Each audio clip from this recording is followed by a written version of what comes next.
Entonces Dios es el que nos da y nos permite. Entonces, hoy es el último tema del libro de Apocalipsis y terminamos este tema.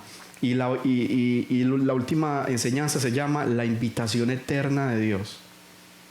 La invitación eterna de Dios. Y vimos la semana pasada en el libro de Apocalipsis, capítulo 22, como de los versículos, creo que es del 1, ya voy a decir, del 1 al 8 creo que es, él nos habla de del 1 al 5, del 1 al 5, el Señor nos habla de lo último que íbamos a ver en la nueva Jerusalén. ¿Quién se acuerda de ese tema de la Nueva Jerusalén? La semana pasada. ¿Qué es la Nueva Jerusalén? La Nueva Jerusalén es el cielo de Dios. Y dice la Biblia que Jesucristo se fue a prepararnos lugar. Es decir, que cuando un creyente muere va a ir a la Nueva Jerusalén. Un creyente no va hacia el Hades. Un creyente que ha puesto su confianza en Jesús no va para abajo. El creyente va directamente a Dios, a la Nueva Jerusalén, temporalmente, hasta que Jesús venga por la iglesia y esa persona resucite. Eso es temporal y es un estado temporal en ese lugar. Luego que la iglesia resucite, luego que los creyentes resuciten, lo vimos, los creyentes vienen con Cristo en la segunda venida de Cristo. ¿Y qué va a pasar? ¿Van a qué? En la tierra. ¿Se acuerdan? Cuando llegamos con Cristo en la segunda venida, ¿qué van a hacer los creyentes? Van a reinar con Jesús sobre la tierra. Mejor dicho, los creyentes son los que vamos a administrar la tierra en el milenio. ¿Qué pasa al final del milenio? Lo vimos. Hay un levantamiento otra vez en la tierra, porque Satanás es suelto y la gente vuelve y se rebela contra Dios, y Dios destruye toda la tierra y la crea, la hace de nuevo. Eso es lo que va a pasar. Entonces todo eso lo vimos. Y entonces dice, uno creía que ya se iba a acabar el mundo, ya se va a acabar el mundo. No, todavía falta en el plan de Dios bastantes cosas. ¿Cuál es el plan de Dios al final? El plan de Dios es acabar con la maldad. Y por eso usted no se ha preguntado por qué Jesús no vino a acabar con la maldad de una vez. ¿Por qué Dios no vino de una vez y acabó con la maldad de una vez? Porque es que el problema de la maldad no es externo, sino que el problema de la maldad es adentro de nosotros. Y como es interno, y es interno, por eso tuvo que venir a pagar por lo que había adentro. ¿Qué era lo que había adentro del corazón? Pecado. Entonces Jesús tenía que, por eso Dios vino primero, o sea, Dios tenía su plan, y un plan bien hecho. ¿Por qué? Porque Dios tenía que destruir primero el pecado. Luego de destruir el pecado, ya Él puede venir a establecer su reino. Pero entonces, Él rompe el pecado, levanta una iglesia, y luego de que Él rompe el pecado y levanta la iglesia, ya puede venir a establecer su reino. ¿Con quiénes van a ser parte de ese reino? Los que han logrado vencer al pecado a través de Jesús. Entonces, esos son los que van a ser participantes de la vida eterna con Dios. Por eso Jesús dice en el famoso versículo Juan 3:16, porque de tal manera amó Dios al mundo que dio a su único Hijo, para que todo aquel que en Él cree, no se pierda, mas tenga vida eterna. Y esa es la vida eterna. La vida eterna es esa. La vida eterna es creer en Jesús y caminar con Jesús. Entonces, la semana pasada nos enfocamos en eso. ¿Qué vimos en Apocalipsis 22? ¿Qué cosas no habrán en el cielo que hay acá en la actualidad? Perdón, que no habrá en la nueva creación. Hay dos cosas que no va a haber en la nueva creación.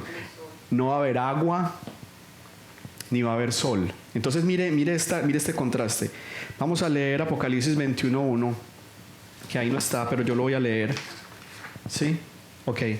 Dice, vi un cielo nuevo y una tierra nueva, porque el primer cielo y la primera tierra pasaron, y el mar ya no existía más.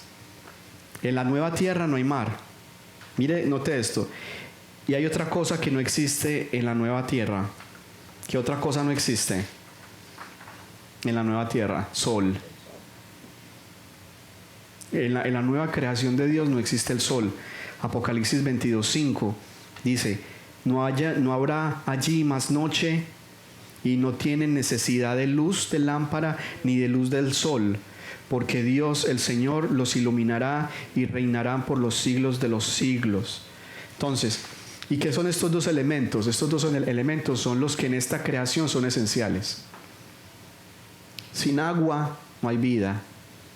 Sin agua no hay ciclo hidrológico, no hay mantenimiento de la vida. Y sin sol tampoco hay ciclo hidrológico, es decir, no circula, no hay fotosíntesis, no habrían plantas sin el sol. ¿Qué quiere decir esto? Que Dios le está mostrando que lo único que el hombre necesita para sobrevivir y para vivir es su presencia. Que nosotros creemos que muchas veces necesitamos cosas. En esta creación las necesitamos y Dios lo sabe. Pero en la nueva creación nosotros no vamos a necesitar absolutamente nada, ni siquiera agua ni sol. Porque Dios es el que va a alimentar. Por eso cuando Jesús fue tentado por Satanás en el desierto, Él le dijo a Satanás, porque no solo de pan vivirá el hombre, sino de toda palabra que sale de la boca de Dios. Por eso Jesús resistió 40 días en el desierto. Y no solamente en el desierto 40 días, sino Moisés también aguantó 40 días sin comer en el monte. Y cuando Moisés bajó con la cara iluminada. O sea, la luz de Dios lo cubrió. O sea, que el hombre no necesita para vivir. Por eso hay gente que se mete a orar y se mete a buscar de Dios y se mete con Dios y aguantan 40 días sin comer, 20 días sin comer en la presencia de Dios. Porque lo único que el hombre necesita realmente para vivir es la presencia de Dios. Si la presencia de Dios, como habíamos dicho, la Biblia dice, todas las personas sin la presencia de Dios, Dios los etiqueta de una manera. ¿Cómo están? Hay una etiqueta que Dios pone, Jesús lo dijo muchas veces, muertos. Por eso Jesús le decía, dejen que los muertos entierren a sus muertos. Pero ven tú y sígueme. Entonces, en eso consiste la muerte. Entonces, pero ya vimos todo el libro de Apocalipsis y vimos todo lo que el Señor va a hacer, cómo el Señor va a quitar la maldad, cómo el Señor va a destruir el poder del diablo, cómo va a destruir el poder del pecado, totalmente aniquilado, todo.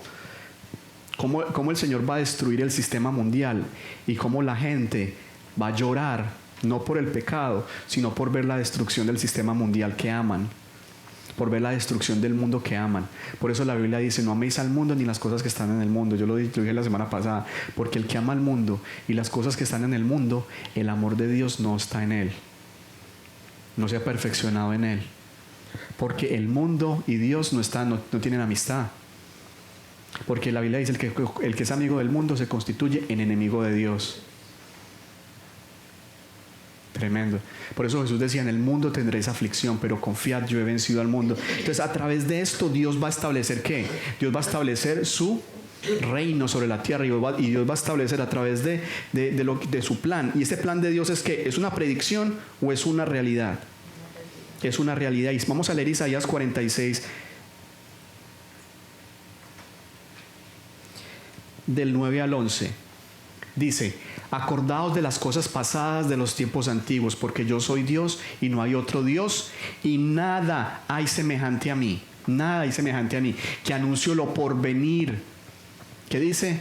Anuncio lo por venir desde el principio y desde la antigüedad, lo que aún no era hecho, que digo, mi consejo permanecerá y haré todo lo que quiero. Que llamo desde el oriente al ave y de la tierra lejana al varón de mi consejo, y hablé y lo haré venir, lo he pensado y también lo haré. ¿Qué quiere decir todo esto? Esto nos está hablando de que Dios tiene un propósito y un diseño ya predestinado. No es que esto de Apocalipsis es una previsión, ¿será que pasa y oremos para que no pase? No. Cuando Dios lo dijo y lo escribió en ese libro era porque 100% va a pasar. Y Él lo afirma. Y Él lo afirma, y lo vamos a ver en este último capítulo, que Dios lo afirma y dice, o sea, la palabra del hombre no vale como la palabra de Dios, pero Dios dice, ciertamente lo voy a hacer. Y así es como Dios lo afirma, dice, puede pararse el diablo de cabezas, nadie podrá evitar que esto pase. Es lo que está diciendo Dios, nadie podrá evitar, porque Dios ya ha diseñado una línea de tiempo. Es decir, el libro de Apocalipsis ya está en una línea del tiempo. Acuérdense que Dios creó el tiempo existía antes, no. Génesis 1:1 dice, en el principio creó Dios los cielos y la tierra estaba desordenada y vacía, ¿cierto? En el principio creó Dios los cielos y la tierra, el espacio, En el principio creó el tiempo, los cielos y la tierra, el espacio y la materia. Dios fue el que creó eso. Es decir, que en la mente de Dios, mire que Él dice, y yo lo he pensado, ¿y qué dice? Y lo haré. Dios no dice, ay, no lo voy a hacer. Ay, no, ya me arrepentí, no me hagan el apocalipsis que ya me dio pesar. Pobrecitos. No les voy a hacer eso. No, Dios no dice eso. Dios lo ha definido de esa manera y así Dios lo va a llevar a cabo. No se trata de una predicción, es con una certeza del 100%. Dios establece el cumplimiento exacto de la palabra de Dios. Mateo 24:35, Dios establece que de esta manera se va a dar y de esta manera se va a hacer. El cielo y la tierra pasarán, pero mis palabras no pasarán. Dios dijo, así va a ser, así lo voy a realizar y así se va a dar. En conclusión, el libro de Apocalipsis trata de lo que Dios ha decretado en la eternidad. Y no se trata de una predicción. Ese es el futuro. Y este futuro está total y contundentemente determinado que la maldad va a ser derrotada, que la maldad va a ser destruida. Así es como, y el diablo sabe. Por eso cuando los demonios hablaban con Jesús, los demonios le decían, ya has venido a destruirnos antes de tiempo. ¿Se acuerdan cuando Jesús iba a echar los demonios del endemoniado gadareno? Que era un endemoniado que vivía en Gadara, y lo amarraban con cadenas, y era tan fuerte que reventaba las cadenas. Y nadie lo podía controlar. Y todo el que pasaba por ahí lo cascaba. Es como esos locos que usted ve en Colombia que le salen con palos y uno pasa por ahí y le pegan. Así era el endemoniado gadareno. Cuando Jesús se aparece ahí, el demonio se manifiesta y le dice, ¿qué tienes con nosotros, Jesús Nazareno? Has venido a atormentarnos antes de tiempo. Entonces, el diablo sabe de su derrota, el diablo sabe que viene un momento, pero la maldad y el pecado, como yo les digo, produce algo. ¿Qué produce? Engaño. Uno cree la mentira. O sea, que la persona que ha sido engañada por el pecado cree en una mentira y la ve como una verdad. Y usted le muestra y la persona cree que es verdad ese pecado, que ese pecado no es malo. Ya lo ve como una verdad. Y eso es una mentira. ¿Por qué? Porque el pecado tiene poder y el pecado en sí mismo engaña a la persona. Lo engaña a la persona.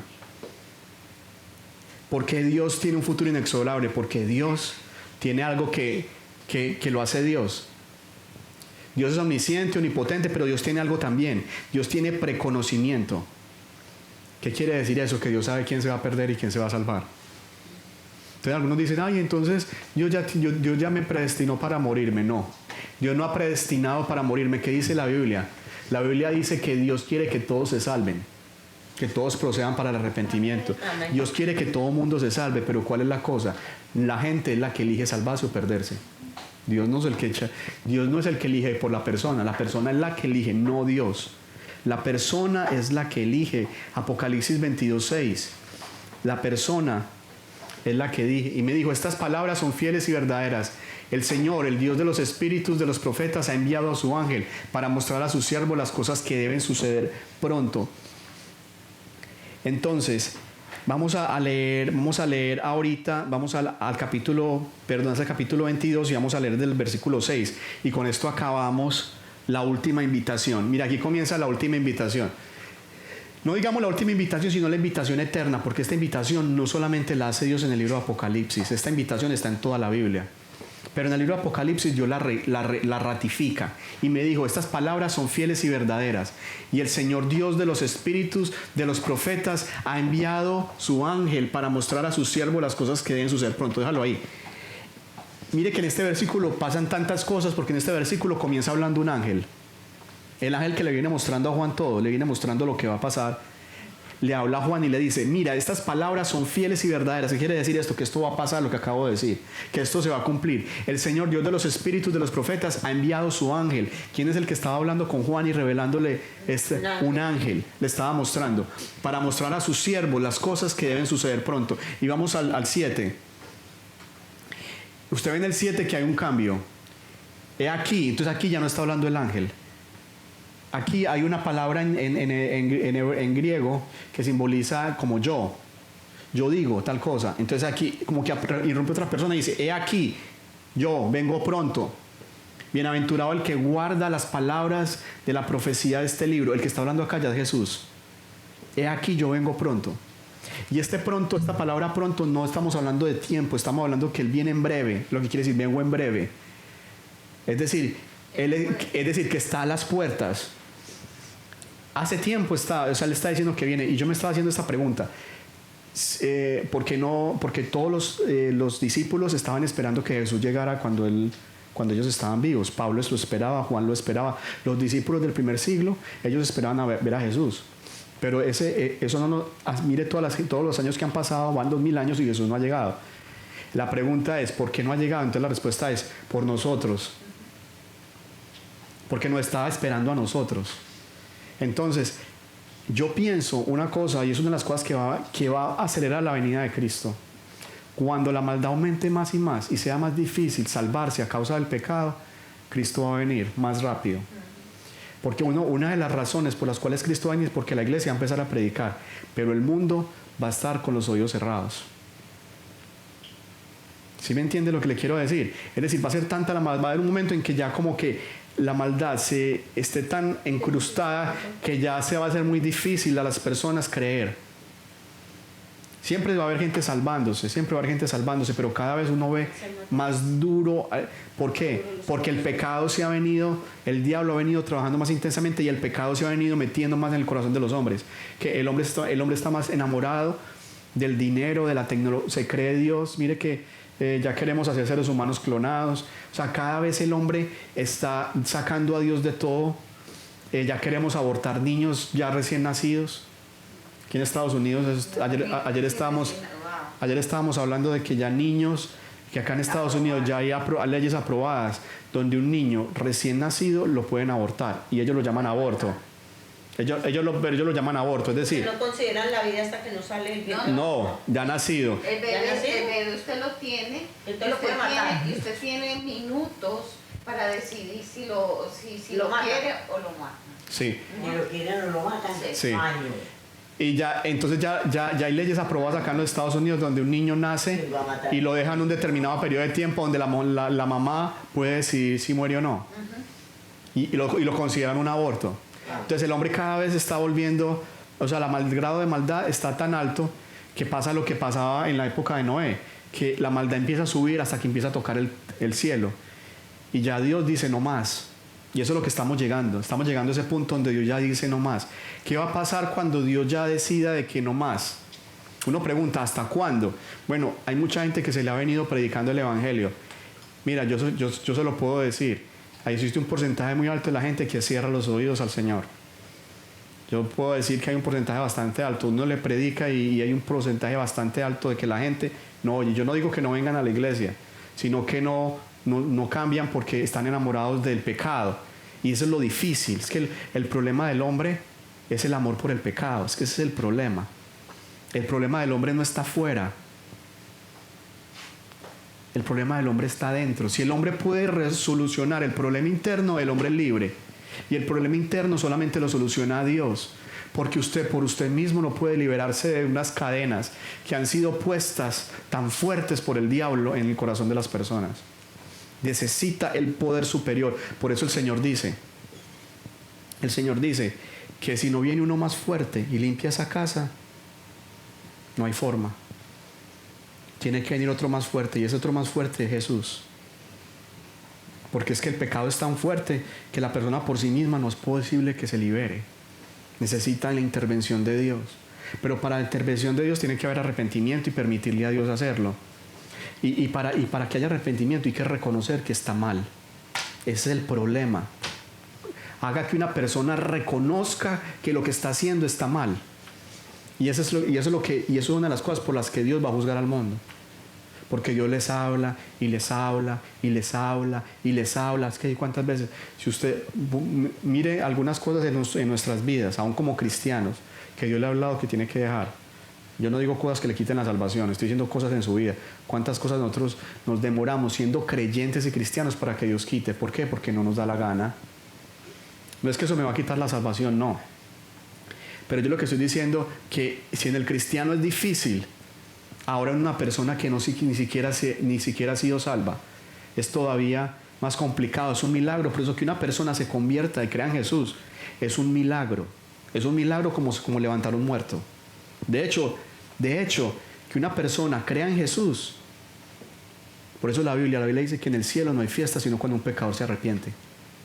¿Usted por qué cree que eso pasa en el cielo? Porque no es algo fácil. Tiene que haber un milagro. Que la persona Dios la convenza y que la persona se arrepienta y esa persona nace de nuevo. Es decir, esa persona estaba muerta. ¿Y qué milagro sucedió? Esa persona resucitó espiritualmente. Estaba muerta y resucitó. Por eso cuando el hijo pródigo vuelve, ¿se acuerda el hijo pródigo que va, come con rameras, desperdicia la vida?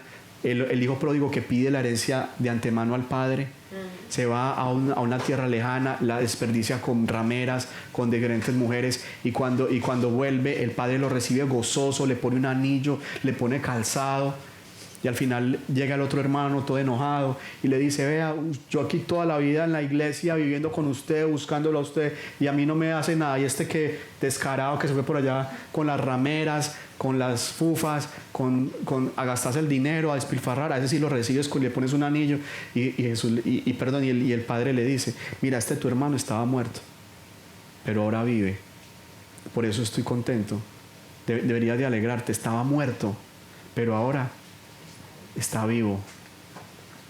Entonces, ¿qué quiero decir con esto? Que cuando la persona se arrepiente y vive, eso es un milagro, y eso es lo que Dios quiere a través del Apocalipsis. Usted lo vimos durante el Apocalipsis, la cantidad de juicios que van a caer sobre el mundo.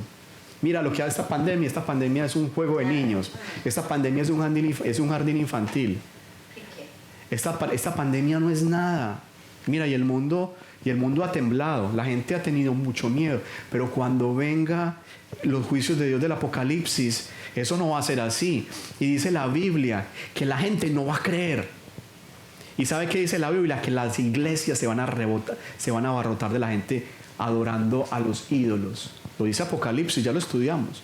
Se van a meter a las iglesias, la gente a buscar a los santos, al yeso. Ayúdenme. A los que no hablan ni se mueven, ayúdennos. Eso es lo que dice la Biblia. La gente va a llenar las iglesias y cualquiera va a decir: no, pues qué avivamiento. No, qué cantidad de gente buscando a Dios. No, es pura religión, porque cuando ya Dios les dice arrepiéntanse, porque mucha gente se va a arrepentir, ellos dicen: ay, no, es que a mí me gusta mucho el pecado. Cuando Babilonia cae, dice la Biblia dice que la gente no llora por el pecado de ellos, la gente llora porque se les cayó, se les destruyó el mundo. Lo que quiero decir con esto es que el Apocalipsis nos muestra que el problema del hombre está dentro, y por eso Dios en el Apocalipsis se encarga de eso. O sea, usted dice: ay, no, yo peco, si me muero, pues Diosito me perdona, ojalá pues me permita arrepentirme antes de morirme. Eso es lo que la persona no sabe, primero, si se puede arrepentir. Y no sabemos si va a tener la oportunidad de hacerlo. Y necesita a Dios antes de eso, porque él tiene que tomar la decisión antes de morir. No puede ser, tiene que ser antes. Y le digo otra cosa: uno no se arrepiente cuando quiere, sino que uno se arrepiente cuando Dios le abre la oportunidad de arrepentirse. Y eso no sería como un arrepentimiento sincero, porque voy a esperar hasta el último momento. Sí, por eso, ¿qué quiere decir? Que Dios le está dando la oportunidad ya, pero le está diciendo que no. Y Dios se cansa también. Y uno no sabe si va a ser la última. Tú le dices: ay, bueno, usted ya vaya a morir. Entonces el Señor le dice: sí, cuando te vas a morir, pues te la estoy dando ya para que no te tengas que morir. ¿Cómo así que morir, Señor? Todo el mundo se va a morir. No, para que no te tengas que morir la segunda vez. ¿Cómo así, Señor? Sí, el lago de fuego. Te la estoy dando antes. Entonces todo esto que Dios está haciendo en el Apocalipsis es evitando que las personas... El Apocalipsis es un llamado al arrepentimiento. Eso es el Apocalipsis. Es un llamado a que las personas sepan y se den cuenta que necesitan a Dios.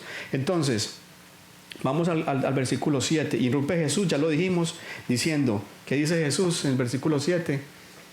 Vengo pronto. Y dice una bienaventuranza: bienaventurado el que guarda las palabras de la profecía de este libro. Esta, mire, note esto, esta es la sexta bienaventuranza que Jesús dice del que lee este libro, mire. Por eso es que yo estoy enseñando este libro a la iglesia y lo enseñé casi todo, me faltó enseñar la parte de las iglesias, que eso lo deberíamos de dar un día. O sea, el mensaje a las 7 iglesias, eso sería una buena serie también. ¿Cuál es el mensaje de Dios para esta iglesia, para las iglesias? Está en Apocalipsis capítulo 1 a 3. Entonces, en este capítulo dice, bienaventurado el que guarda las palabras de la profecía. Esta es la sexta vez que vamos a ver en el libro de Apocalipsis que Jesús mismo, mire que esto no, aquí está hablando es Cristo, no está hablando el ángel. Jesús mismo dice, bienaventurado. ¿Y qué significa bienaventurado? Dichoso el que lee las palabras de esta profecía.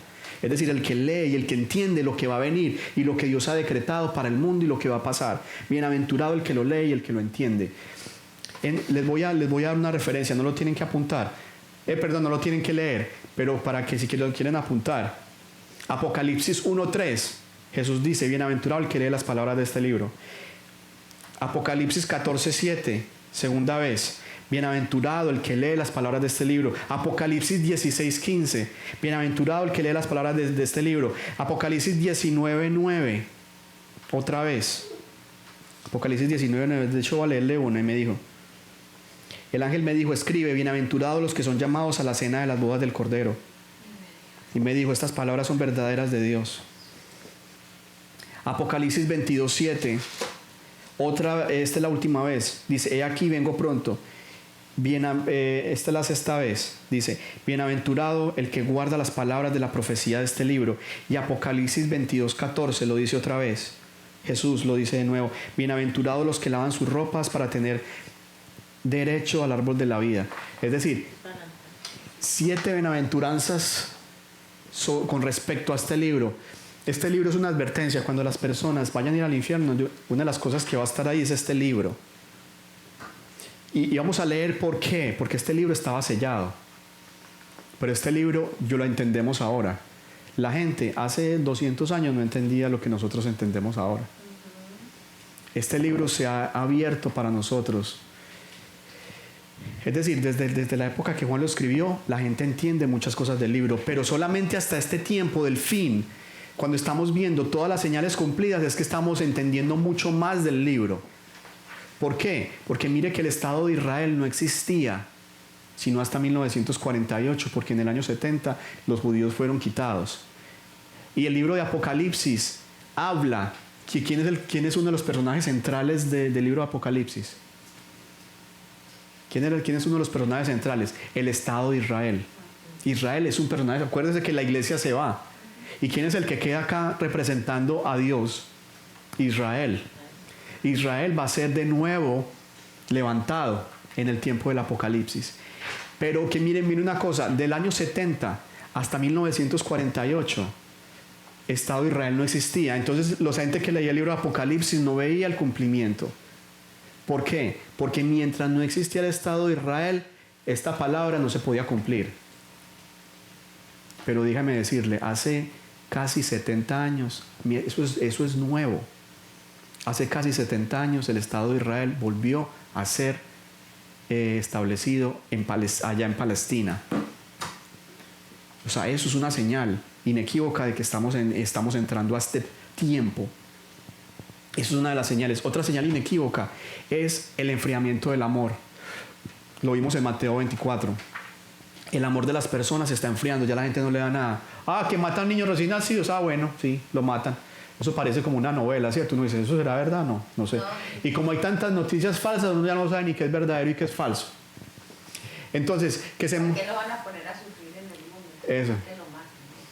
Que se mueren niños en el África, ya eso le parece uno normal. Que ponen una bomba allí, eso es normal. Antes la gente sabe, ¿cuándo será que ponen otra bomba? Pues a ver si pasa algo nuevo también. La gente ya es como esperando también que pasen cosas malas. Porque es como la adrenalina de lo que estamos viviendo en el mundo. Entonces, vivimos en un mundo, estamos viviendo en el mundo de los últimos tiempos. Eso es lo que vinimos a predicar. Serie los últimos tiempos, el tiempo del fin. Estamos viviendo en el mundo de los últimos tiempos, donde toda la profecía está siendo cumplida.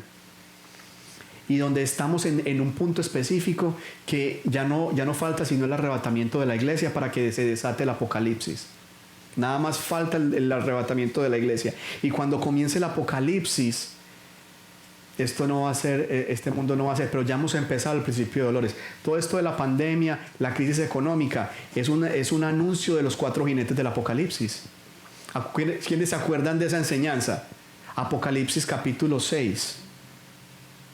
¿Quiénes se acuerdan de quiénes son los 4 jinetes del apocalipsis? Mire que es importante uno acordarse. Mire cómo y mire que ya lo estamos viendo. Un caballo blanco, una paz falsa, un caballo bermejo. Viene la guerra. Un caballo negro. Viene el hambre también. Son 4. Y uno amarillo. El hambre y la peste. Un caballo amarillo. ¿No lo estamos viendo ahorita? Si usted mira entre comillas, si usted mira las cosas, los 4 jinetes del apocalipsis, no es que, porque el caballo blanco es el anticristo, y es el primero que aparece. Estamos viendo un principio de dolores, es decir, el mundo se está preparando para cuando aparezca ese verdaderos caballos del apocalipsis que ya están caminando por la tierra, o sea, ya se escuchan los cascos de los 4 jinetes del apocalipsis. La falsa paz, porque están esperando al anticristo que va a venir a traer paz. Después sigue la guerra, después sigue la peste y el hambre. Todas esas cosas se van a conjugar cuando ya la iglesia sea arrebatada. Nosotros ya estamos entrando a eso. Ya estamos entrando a eso. Una vez se ve el arrebatamiento, eso se va a desatar totalmente. El anticristo se va a manifestar. Y va a ser un periodo muy difícil para el... Entonces seguimos con esto. Vamos para el versículo 8 al 9. Vamos a ver el versículo 8 al 9.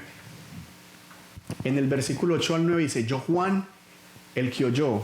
Yo le quito el volumen a esto. Yo, Juan, el que oyó y vio estas cosas, y después que las hube oído y visto, me postré para adorar a los pies del ángel que me mostraba estas cosas. Ese es el 8. Ok, el 9. Pero él me dijo: mira, no lo hagas, porque yo soy consiervo tuyo y de tus hermanos los profetas, de los que guardan las palabras de este libro. Adora a Dios. Entonces, en este pasaje vemos que Juan repite una acción. ¿Se acuerda que a Juan ya le había pasado? Pero es que Juan le pasa esto. Juan ve el apocalipsis, ve la nueva Jerusalén, y Juan está... ¿cómo? Juan está impresionado. Dios le muestra el cielo, Dios le muestra estos misterios. Entonces Juan como que es un reflejo de él, y él se arrodilla.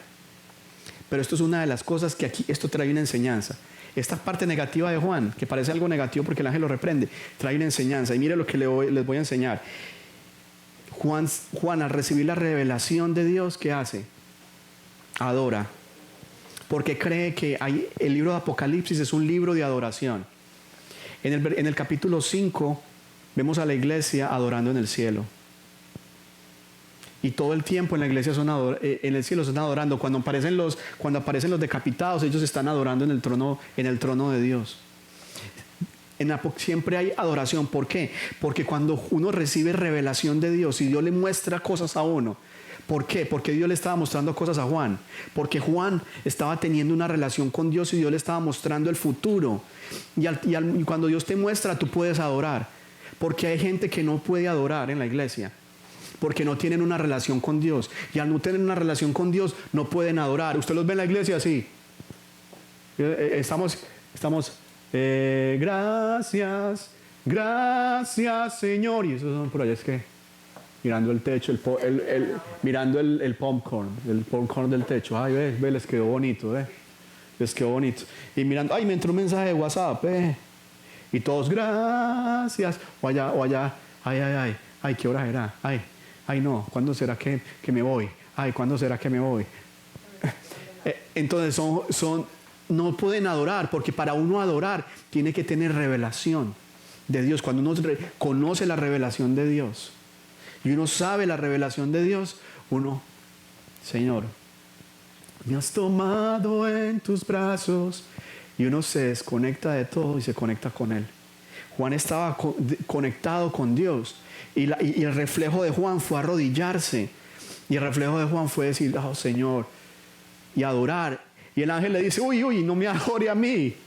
El ángel le dice, no me adore a mí, no me adore a mí. Y esto es otra cosa. Mire cómo nosotros, hay varias enseñanzas. Primero, que la revelación nos lleva a adorar, ¿cierto? Y Juan lo hizo. Cuando no adoramos a Dios, no tenemos una vida de adoración a Dios, es porque no hay revelación. La revelación viene ¿por qué? Por la palabra de Dios. Cuando Dios me habla a través de la palabra a mí, no estoy hablando que el pastor hable, no. El pastor está hablando, hermana, ¿qué le habló el Señor hoy?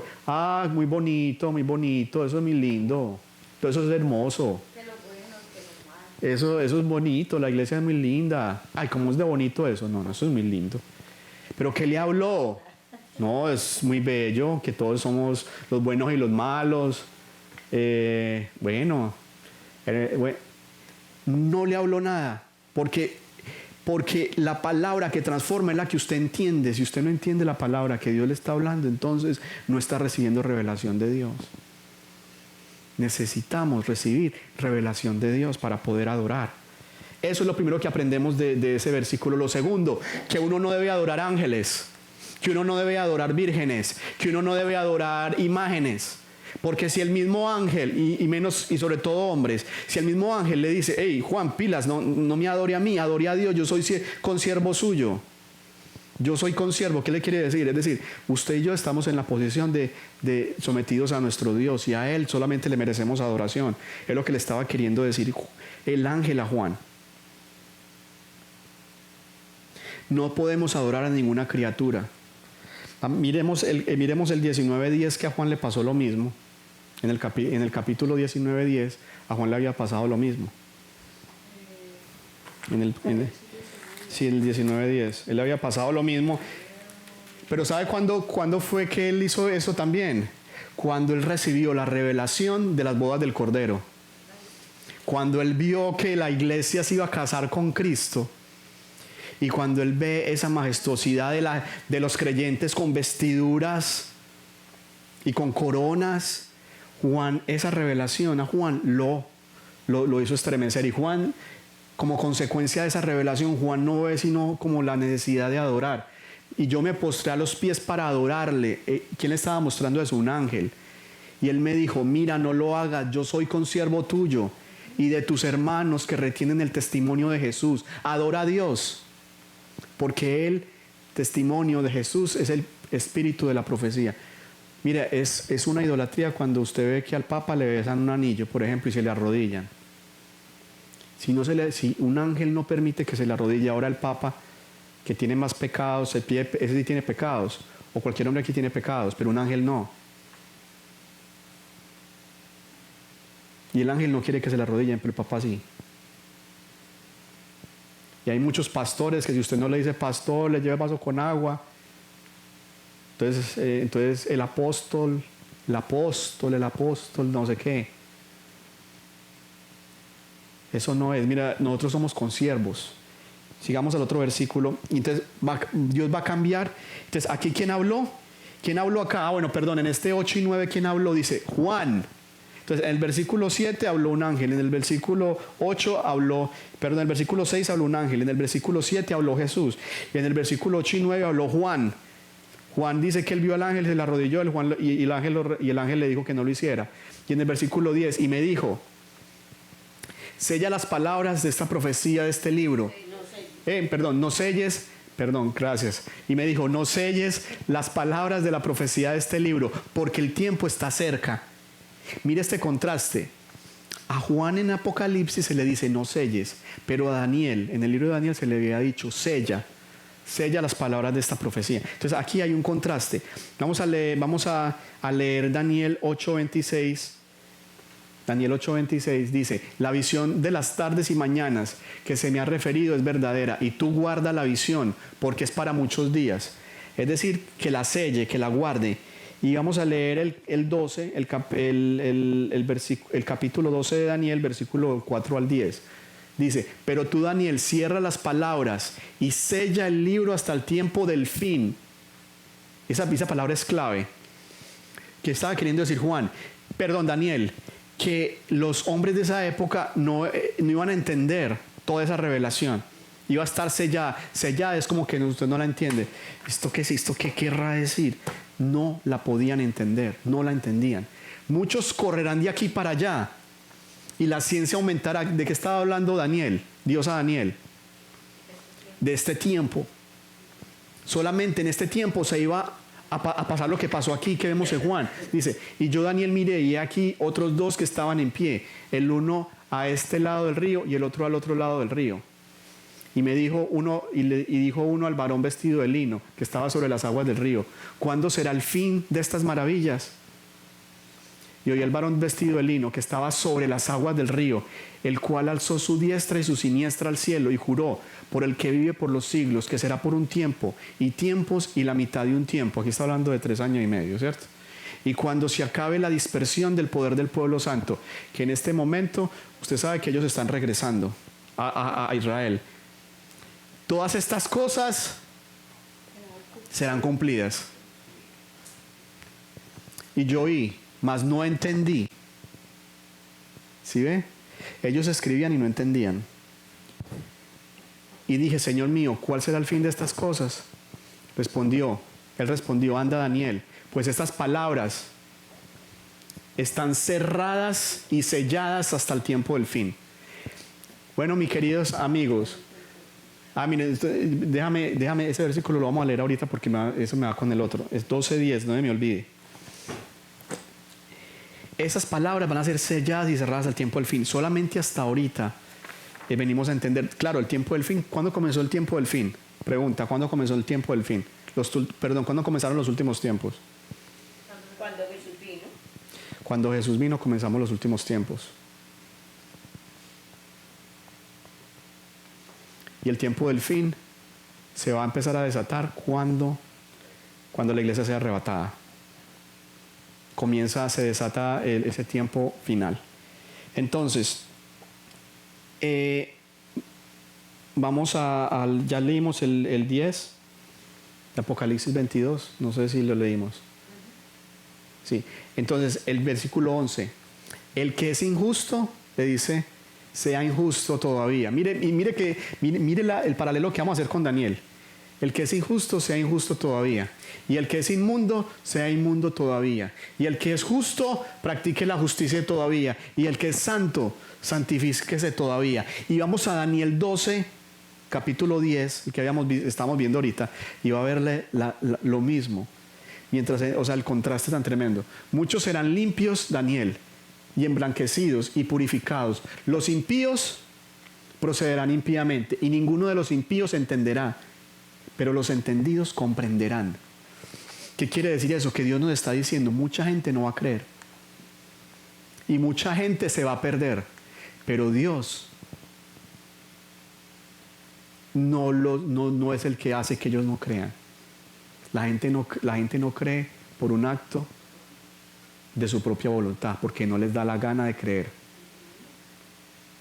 No porque Dios no quiera que crean. Porque la Biblia dice que la voluntad de Dios es que todos se salven. La voluntad de Dios no es que nadie se vaya al infierno. Dios no quiere que nadie se pierda.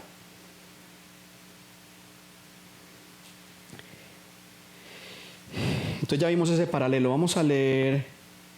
Bueno, quiero decir algo. ¿Por qué se habla de los últimos tiempos? ¿Por qué se habla de que está cerrada la profecía en ese tiempo? Mire, ¿por qué la profecía estaba cerrada en el tiempo de Daniel? Por una razón. Acuérdense lo que les dije al principio. El problema del pecado es interno. Entonces Dios lo hizo por etapas. Dios no podía venir a destruir la maldad como lo va a hacer, porque Dios lo va a hacer. Usted sabe, no va a haber maldad en el mundo en el futuro. Esto parece difícil de creer. No va a haber maldad ni el sistema mundial en el futuro. No va a haber. No va a existir. Y los malos tampoco van a existir. Y los injustos tampoco van a existir. Y los que aman el pecado tampoco van a existir en el nuevo cielo ni en la nueva tierra. No van a existir. Ellos van a estar totalmente separados de Dios, en un sitio aparte, donde no estorben los propósitos de Dios en la eternidad. porque el pecado es el que estorba, es el pecado el que estorba. El pecado es el que estorba. Entonces, Dios va a poner eso a un lado. ¿Por qué? Porque solamente hasta que Jesús vino a la tierra, Dios logró matar al pecado en la carne. Dios mató el pecado en la carne. Si la gente quiere vivir en el pecado ahora es porque quiere, no porque no pueda ser libre. Lo digo de nuevo, la gente que vive en pecado ahora es porque quiere, no porque Dios no le haya dado la libertad, porque en la cruz el Señor nos libró del poder del pecado. Mire, lea 2 Corintios 5:21. 2 Corintios 5:21. Dice, al que no conoció pecado, ¿quién no conoció pecado? Jesús no conoció pecado. Por nosotros lo hizo pecado. Jesús por nosotros se hizo pecado. Él mismo se hizo pecado por nosotros, para que nosotros fuésemos hechos justicia de Dios en Él. Es decir, para que la justicia de Él nos fuera imputada a nosotros y ya el pecado muriera. El pecado murió en la cruz. Si la gente vive en pecado es porque quiere vivir en pecado. Es porque ha decidido vivir en pecado, porque se ha enamorado del pecado y porque el pecado lo ha seducido y lo ha atraído y lo ha matado. Porque el pecado mata. Y eso es lo que las personas no entienden, que el pecado mata. Entonces solamente hasta que Jesús vino, Dios pudo empezar entonces el plan que sigue. La continuación del plan de Dios. ¿Cuál es la continuación, el final del plan de Dios en Apocalipsis? ¿Cuál es? Ya lo he dicho en muchas predicaciones. Acabar con la maldad. Dios quiere destruir la maldad. Ese es el propósito de Dios. Es quitar la maldad, quitarla de en medio, que no estorbe más. Entonces, ¿por qué dejó el diablo? Porque hay mucha gente que es buena y está atada por el diablo. Y Dios le tiene misericordia de los que están perdidos. Y Él les da oportunidad que se arrepientan para que sean libres. Si Dios hubiera llegado en 1995, yo estaría en el infierno. Yo no me había convertido en esa época. Y no me pensaba convertir. No me pensaba convertir. Pero yo no me pensaba convertir. Eso fue un milagro de Dios. Y saben, les digo una cosa, yo no me convertí porque me predicaron en una iglesia adentro. Yo me convertí antes de ir a la iglesia, en el baño, bañándome. Yo estaba bañándome y el Espíritu Santo vino y yo sentía un calor y el Espíritu Santo dijo, como arrepientas. Entonces yo como que busqué a Dios y yo decidí ir a una iglesia porque Dios me habló. A mí me había hablado mucha gente y yo les decía, usted está loco, usted va para el culto. Cuando me decían es que voy para el culto, ¿sabe qué les decía yo a la gente? Yo les decía, si usted va para el culto satánico. Como yo iba a la iglesia, decía, usted va para el culto satánico, pero yo voy para la iglesia. Yo voy todos los domingos, voy a la iglesia. Yo les decía, yo todos los domingos voy a la iglesia. Y yo leo la Biblia y era verdad. Yo leía la Biblia y iba a la iglesia y no era salvo. Y no entendía nada, pero era tan bonito. Ay, tan lindo, que esto es tan lindo. Y dice, uno leía y uno no entendía. Ay, pero esto es tan lindo, ¿qué querrá decir? ¿Qué querrá decir? Porque no había sido salvo. Pero Dios me habló, yo dije sí. Yo dije sí. Y no fue fácil. No fue fácil dejar el cigarrillo. No fue fácil dejar el pecado, porque yo dejé el cigarrillo. Yo era de los que me fumaba una cusca por ahí. Cuando no era cristiano, intenté dejar de fumar muchas veces. ¿Y sabe qué hacía?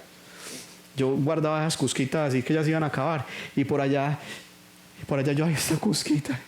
A las 2 de la mañana me daba unas ganas y entonces yo me levantaba a buscar la cusca al baño, allá a la basura.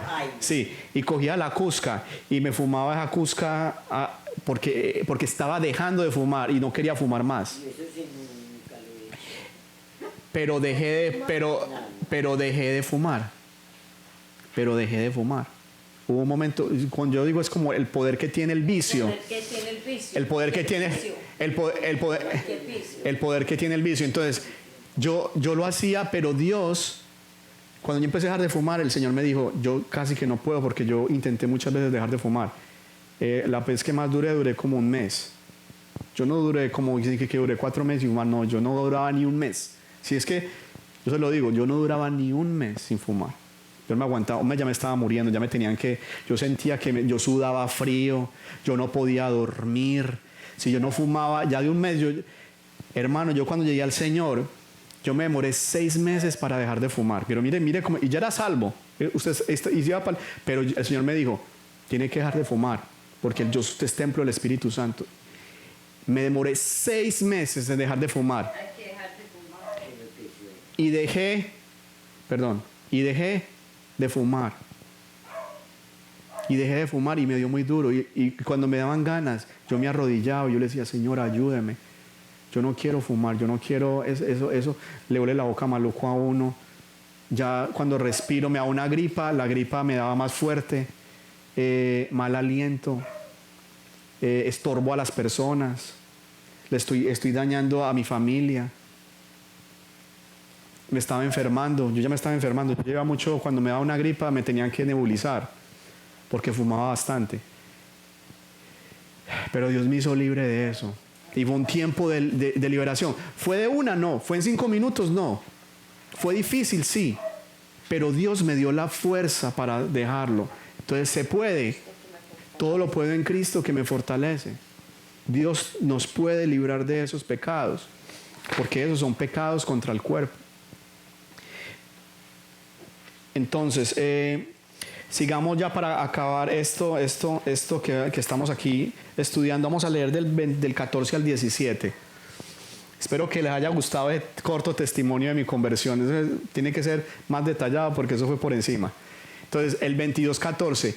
Bienaventurados los que lavan sus ropas para tener derecho al árbol de la vida, para entrar por las puertas de la ciudad. ¿Quién se acuerda las puertas de la ciudad de qué material eran?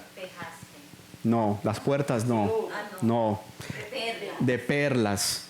Acuérdese que la perla es un animal que para hacerse la perla tiene que sufrir y morir.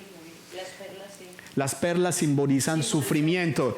Entonces, el salir del pecado implica que no es fácil, porque es que el pecado es una fuerza, pero Cristo lo mató en la cruz del Calvario. Entonces, cuando usted cree lo que Jesús hizo en la cruz del Calvario, el pecado pierde fuerza en nosotros. El pecado pierde fuerza en nosotros cuando nosotros creemos lo que Jesús hizo en la cruz del Calvario. Creemos que lo mató. Sí, Jesús mató el pecado en la cruz del Calvario. ¿Por qué tengo que estar atado todavía al pecado? Si Jesús mató, escuche esto, si Jesús mató el pecado en la cruz del Calvario, ¿por qué? ¿Qué significa que si el pecado me sigue dominando a mí, algo está pasando? Es que no he creído que Jesús mató ese pecado en la cruz del Calvario. Jesús mató el pecado en la cruz del Calvario y el cuerpo tiene que obedecer.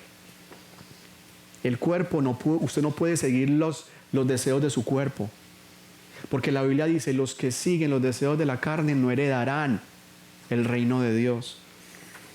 Les voy a leer ese versículo de la Biblia, que hay veces se nos olvidan estas cositas que son tan importantes. Gálatas 5.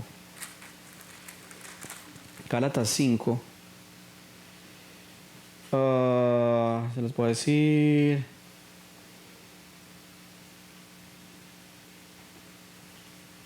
Mira, en el versículo 21 dice, en la parte 2, cuando habla de las obras de la carne.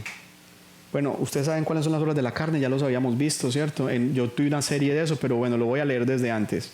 Dice, esto es contra la carne,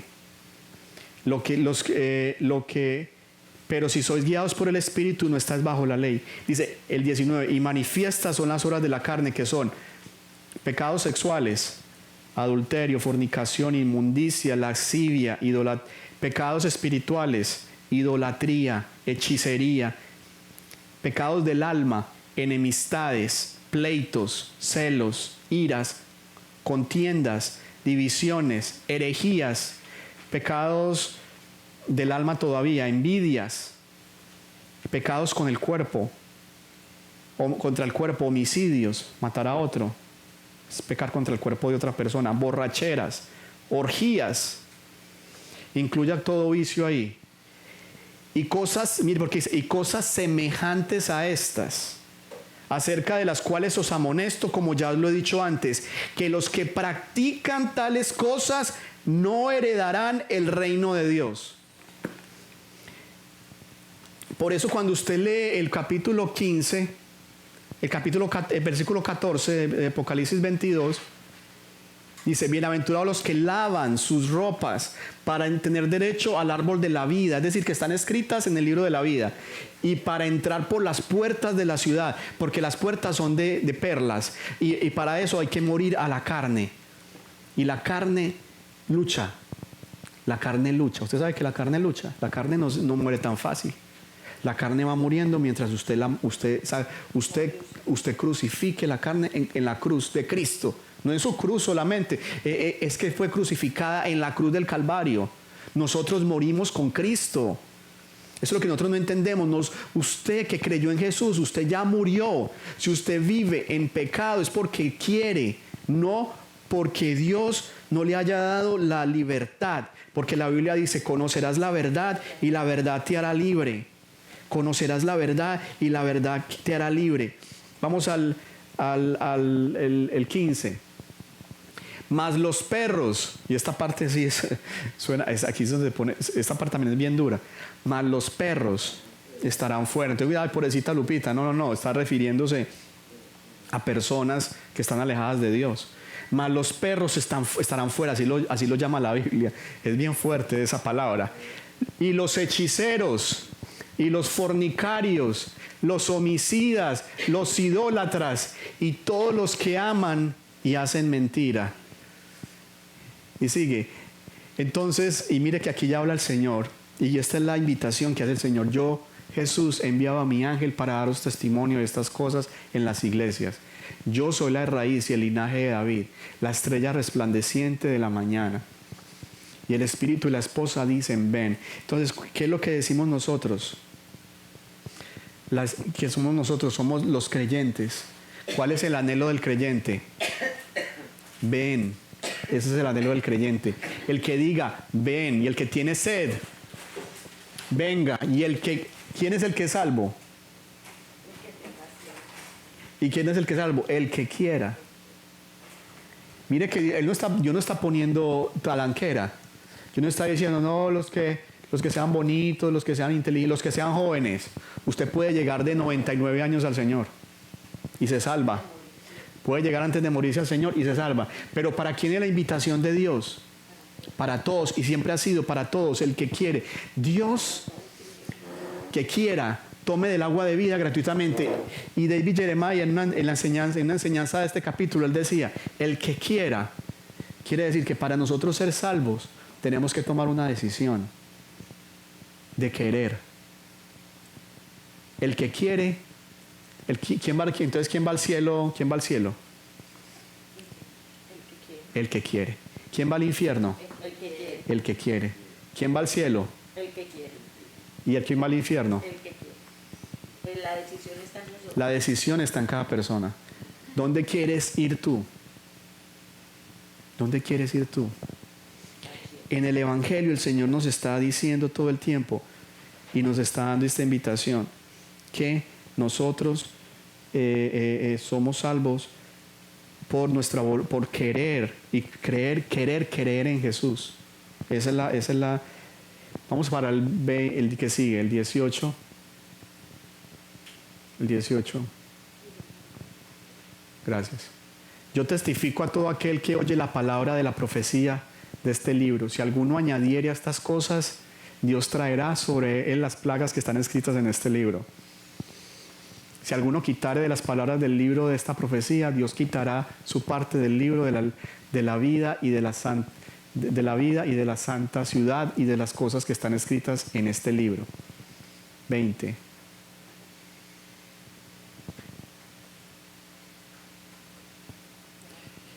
El que da testimonio de estas cosas dice, ciertamente vengo en breve. Amén. Si ven, Señor Jesús.